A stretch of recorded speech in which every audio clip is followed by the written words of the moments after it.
এ কি, চারিদিকে তো ফাঁকা ফাঁকা লাগছে কেন? জেলে জেলেনিরাই বা কোথায় গেল? বুড়ি ভাই বা কোথায় গেল? উনি যে বললেন আমার স্বামীর দেহ পাহারা দেবেন, কোথায় গেল?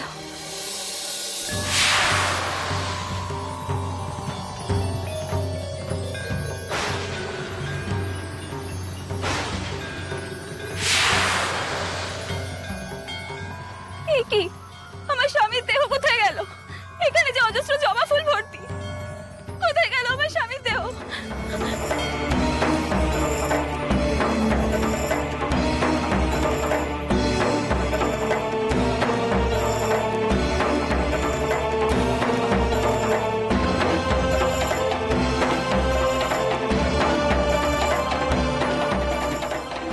এই তো, মা গো, মা আমার স্বামীকে রক্ষা করেছেন, মা আমার স্বামীকে রক্ষা করেছেন। কিন্তু কিন্তু ওই ফুলালি মা কোথায় গেলেন? উনি তো আমাকে কথা দিয়ে কথা রাখলেন, কোথায় গেলেন উনি? এই কালীঘাটে আমার চাইতে তো বড় অন্তর্যামী আর কেউ নেই গো। কিন্তু উনি এ কথা বলেছিলেন কেন? তবে কি ফুলালি উনি মা ছিলেন? মা স্বয়ং এসে আমার স্বামীর দেহকে পাহারা দিয়েছিলেন। এ আমি কি ভুল করলাম?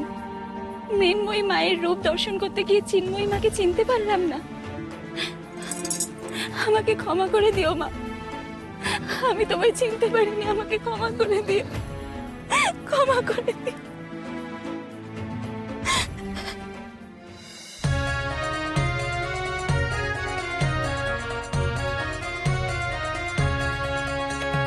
জয় জয় জয় দেবী কালিকায় নমো। জয় জয় জয় দেবী কালিকায় নমো। তোমার পূজায় হলো চিত্ত শুদ্ধ মম। তোমার পূজায় হলো চিত্ত শুদ্ধ মম। এক হাতে খড়গ মাগো, অন্যে বরা ভয়, বিপদ নাশো মাগো তোমার পূজায়, তোমার পূজায়।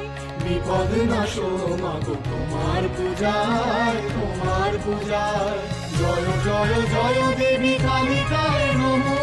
জয় জয় জয় দেবী কালিকায় নমো। জয় জয় জয় দেবী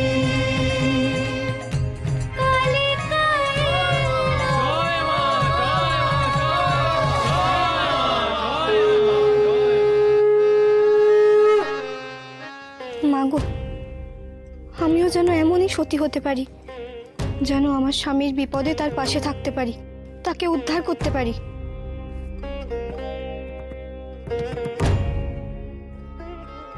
দাদা, দাদা তুমি কোথায়?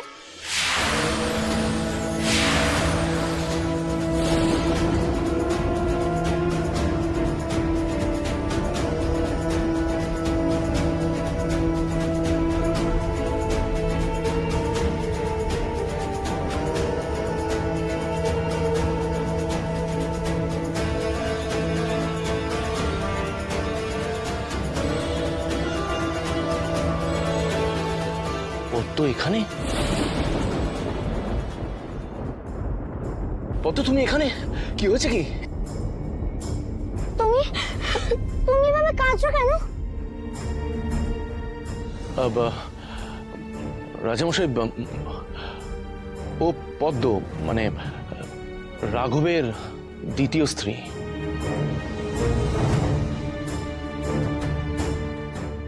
সর্বনাশ হয়ে গেছে দাদা, আমার সর্বনাশ হয়ে গেছে।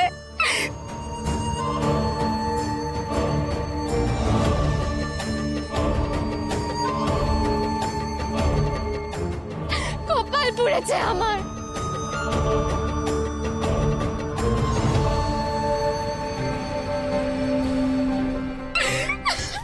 কি করছো?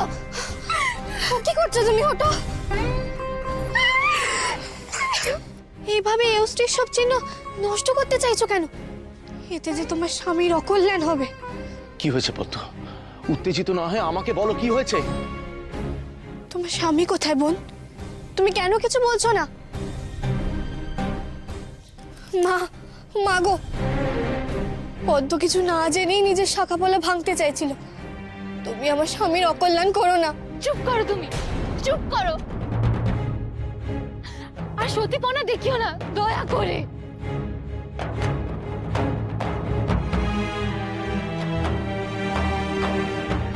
স্বামীর যা অকল্যাণ হওয়ার ছিল তা তো হয়ে গেছে, আর তার জন্য দায়ী তুমি, শুধুমাত্র তুমি।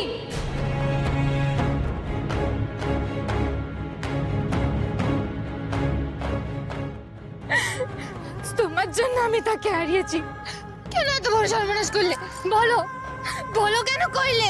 কি ক্ষতি করেছিলাম আমি তোমার? জবাব দাও। কারণ দিদিকে ছাড়ো, পদ্মবিদার মশাই, পদ্ম দিদিকে থামতে বলো না গো। অত অত দয়া করে তুমি শান্ত হও। তুমি আমাকে পুরো ব্যাপারটা বলো, রাঘব কোথায়? দাদা, আপনার ভাই এই অপয়া মেয়েটার জন্য আমাকে ত্যাগ দিয়ে বাড়ি ছেড়ে বেরিয়ে গেছিলেন।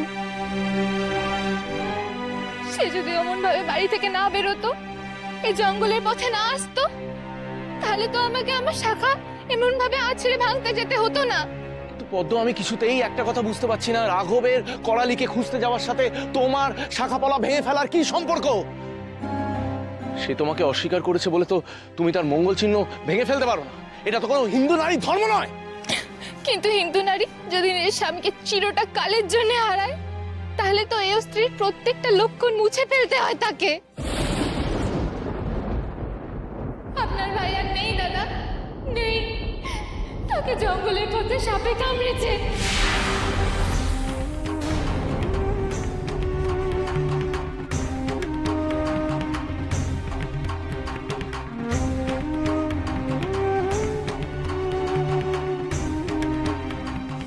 এ তুমি কি বলছো?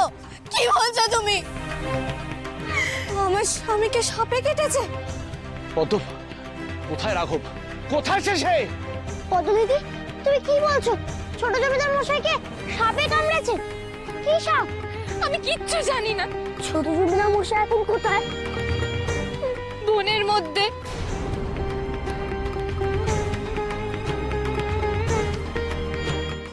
তুমি তাকে একা বনের মধ্যে ফেলে চলে এলে বোন? আমি যদি এখানে ছুটে না আসতাম, তাহলে খবর দিত কে? দাদাকে কে জানাতো তার ভাইয়ের কি অবস্থা? তুমি তো প্রজাদের দিয়ে আমাকে খবর পাঠাতে পারতে। সবাই তো জানে আমি কালীঘাটে এসেছি। এতক্ষণে যদি ওর কিছু হতে পারে না, ওর কিছু হতে পারে না। না না, কিচ্ছু হয়নি তার। কালিমা, বেহুলা মা, আমার স্বামীকে তোমরা বাঁচাও গো। আমি যাব, আমি ওনার কাছে যাব, আমি ওনাকে সুস্থ করে তুলবো। সেই ভালো করেন দিদি, চলো আমরা সবাই তার কাছে যাই। খবরদার, তুমি আমার স্বামীর মৃতদেহর কাছে যাবে না।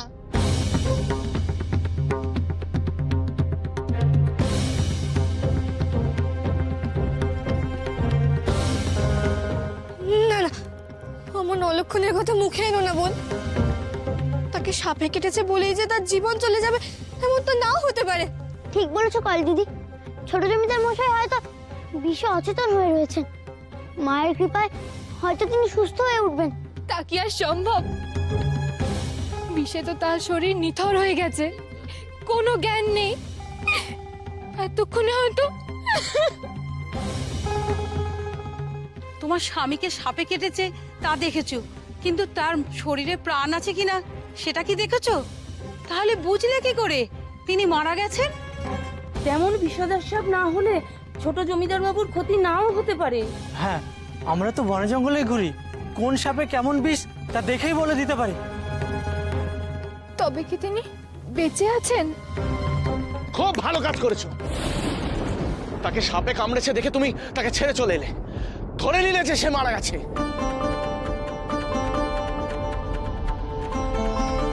তার আগেই যে শাখা সিঁদুর তুমি তার মঙ্গল কামনার জন্য ধারণ করেছিলে, সেসব তুমি মুছে ফেলতে চাইছো।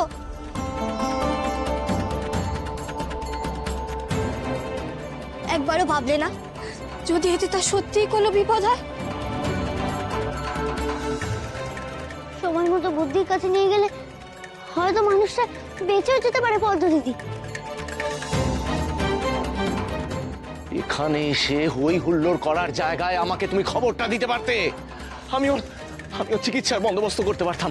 তা না করে অকারণে তুমি করালিকে দোষারোপ করছো। ছি ছি ছি ছি। এখন এসব কথা থাক না দাদা। আমার মন বলছে আপনার ভাইয়ের কিচ্ছু হয়নি।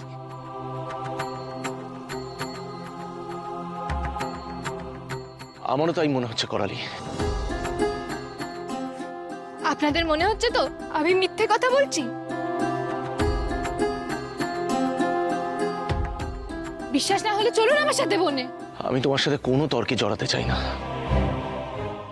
না, এখন রাঘব ভালো হয়ে উঠুক, সেটাই একমাত্র আমাদের কাম। ব্যাস, আর কিচ্ছু চাই না আমি। চলো এখন এখান থেকে চাই। আমিও যেতে চাই। না, কেন যাবে তুমি? করালি যাবে এবং সে স্ত্রীর অধিকারে যাবে, ব্যাস।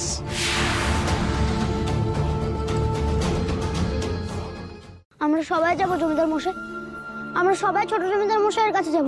ছোট জমিদার মশাই ঠিক সুস্থ হয়ে উঠবে। মা, মা গো, আমাদের ছোট জমিদার মশাইকে তুমি রক্ষা করো মা।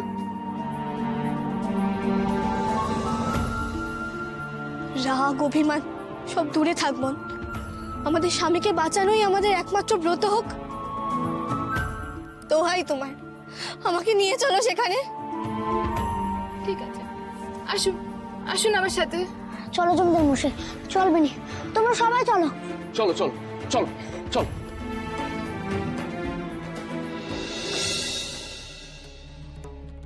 করালি দিদি, দাঁড়াও গো, আমরা তো আসছি। তুই আয় ভাই, আমি আগে গিয়ে দেখি। একটু তাড়াতাড়ি চলো না বোন, কি অনেক দেরি হয়ে গেছে।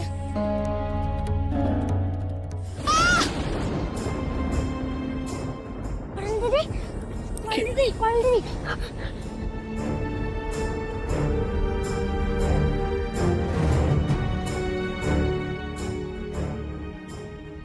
করালি দিদি, এইভাবে তুমি যাবে কি করে?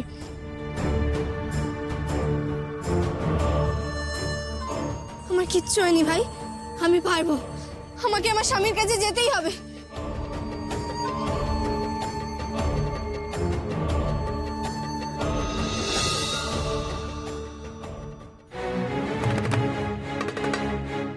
কোথায় উনি?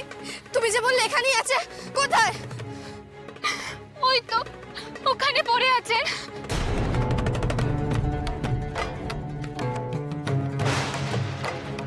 না না, ওনার এমন হতে পারে না, ওনার এমন হতে পারে না, আপনার এমন হতে পারে না, ওনার এমন কিছুতেই হতে পারে না। হে ভগবান, তুমি কি সর্বনাশ করলে আমার স্বামীর। ছোট জমিদার বাবু,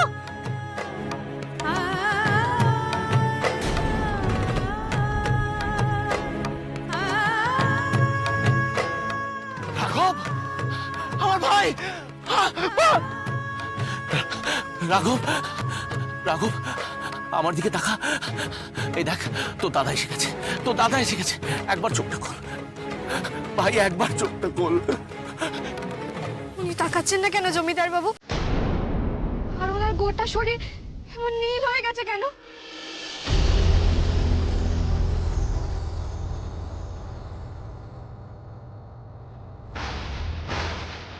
জমিদার মশাই, ছোট জমিদার মশাই পায়ের দিকে দেখো।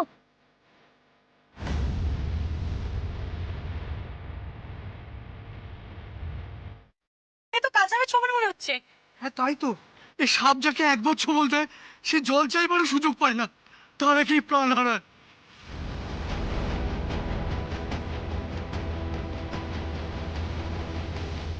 এই নীলবর্ণ শরীর দেখে মনে হচ্ছে এই শরীরে আর প্রাণবায়ু অবশিষ্ট নেই।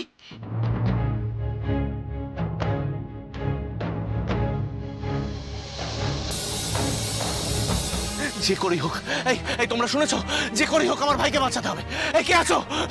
লোকনাথ, আমার ভাইকে বাঁচাতে হবে। ভাই চোখ খোল ভাই। মনে হচ্ছে হচ্ছে শরীর একেবারে ঠান্ডা হয়ে গেছে।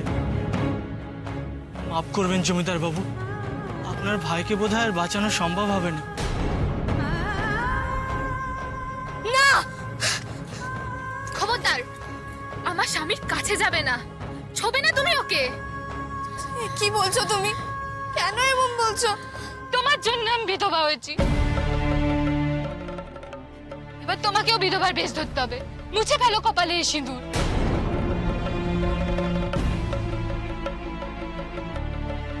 বলো না, দোহাই তোমার, এমন কথা বলো না তুমি। চোখ খুলুন, আপনি দয়া করে চোখ খুলুন। মায়ের এত কাছে এসো আপনি এভাবে অকালে চলে যেতে পারেন না। লোকনাথ, লোকনাথ, আমি এখন কি করব? ভাই তুই আমায় বলে দে, মরা ছাড়া যে আর কোনো রাস্তা নেই আমার সামনে।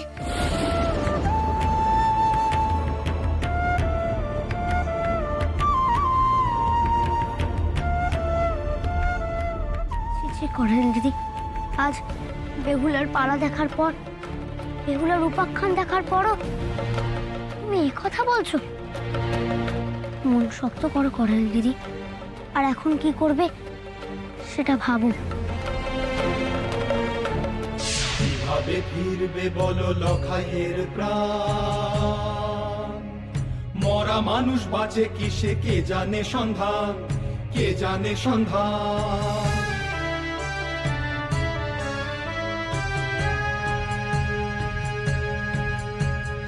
মরদেহ তোলা হলো কলার মান্দাসে, যে জন হারায় যায় নাহি ফিরে আসে। ভুয়েতে লুটিয়ে কাঁদে যে বেহুলা, উঠে বলে খুলবো নাই শাখা পলা, ফেরাবো স্বামীর প্রাণ যে করে হোক, কলার ভেলায় চড়ে যাব সর্বলোক। ঠিক বলেছিস, ঠিক বলেছিস তুই লোকনাথ। আমি তোর দেখানো পথেই চলবো, তোর কথা মানবো। মনে জোর আনতে হবে আমাকে। আমার কোন কথা শুনেছো তুমি? কি পথ দেখিয়েছি তোমায় আমি? এই যে এক্ষুনি সতী বেহুলার পালার কথা বলে তুই আমায় পথ দেখালি, আমি সেই পথই বেছে নিতে চাই।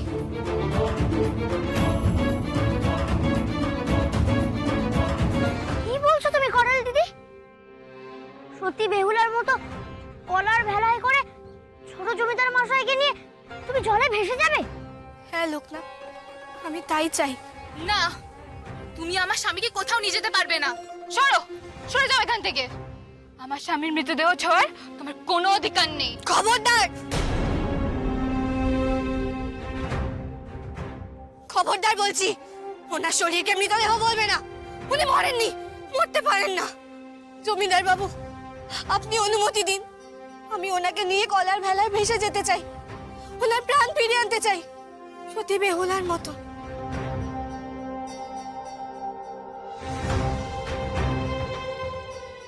আজকের দিনেও কি সেটা সম্ভব?